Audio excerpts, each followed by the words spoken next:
So the way I define it is that it's a mode of writing that kind of develops. It existed in incipient forms before that. Islam was always used.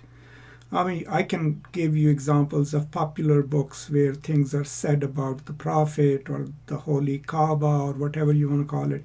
But it's a book that goes not to, challenge the basic assumptions of Islam, but even when the responses to satanic verses weren't that you have blasphemed against God. No one cares, if you say anything about God.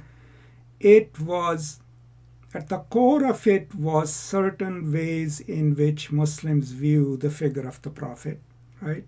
His personal identity or historical identity and the people of his household.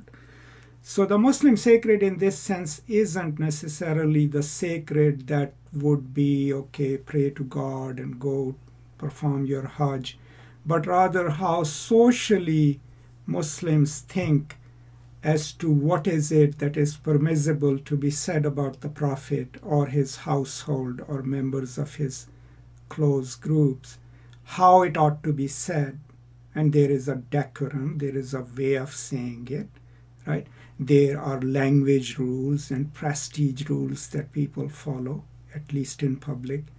So the way I define it is any work of literature that either knowingly, mostly it's intentional, plays with those very things that the author knows or the writer knows. These are the things where if I touch them, I will get a response. I will get anger. So it's kind of goading people into a response by touching knowingly what you think is the deepest core of their belief system, at least the social understanding of that belief. So that's what I consider the poetics of incitement.